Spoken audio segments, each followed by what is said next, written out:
and say, Musings of a Pillion. Musings of a Pillion. If you think you're waffling on, just keep waffling. Can I out-waffle Volgnit? We have. Make as many jokes as you like about Volgnit. Yeah. And we're away. Wait for the nod. Yep. Permission to climb aboard. He's the man on the machine. And away we go. So here we are, being set up and asked to have a waffle away. And I suppose a bit of history might be a good segue into giving a go to the musings of a Pillion.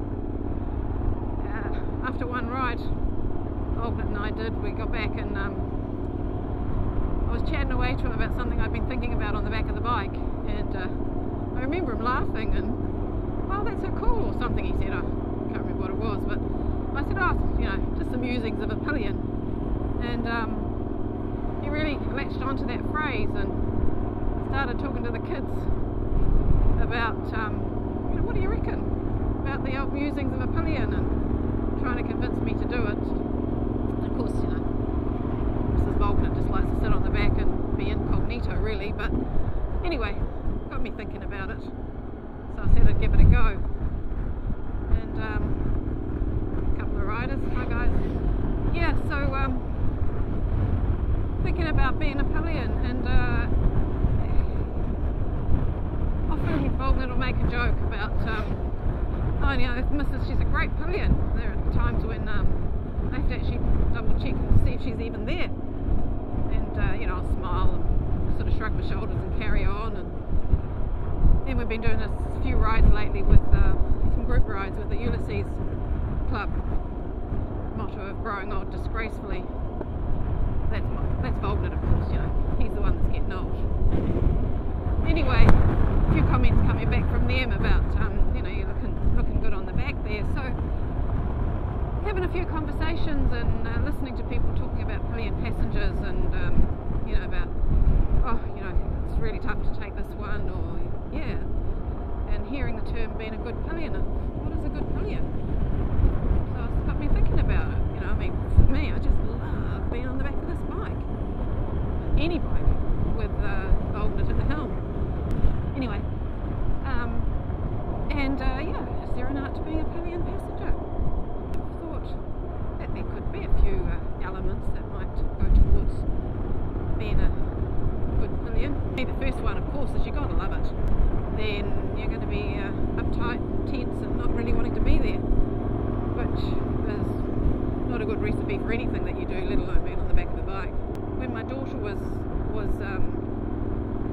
you know, first got interested in having a go when she became old enough to be on the back of the bike, and just talking to her about, you know, what do you do, Mum? You're hanging on tight. And I was actually, no, I'm not hanging on tight. Being relaxed is pretty important. But one of the biggest elements I've realised is actually I've got to be able to go with the flow and not be intrusive into what the rider's having to deal with, and that comes down to an element of trust, actually. You know, and I fully trust this guy. Been married to him for 30 years. Pheasants going on up the paddock there. Been married to him for nearly 30 years. I suppose there's a lot to do with that through thick and thin, but he's a really good rider, and putting my trust completely in him, and which leads obviously to the element of surrender. I don't know if it's obvious, but for me, I realise that yes, I trust him and I have to surrender. Not to the point where I'm not being alert about what's happening on the road. I think that's important for a Pillion to be preempting what's coming. You know, it'd be easy to get too dreamy and flip off the back if you're having to brake suddenly or whatever. But that act of surrender means that I become one with the experience, with the bike and with the rider, so that whatever it is that he is needing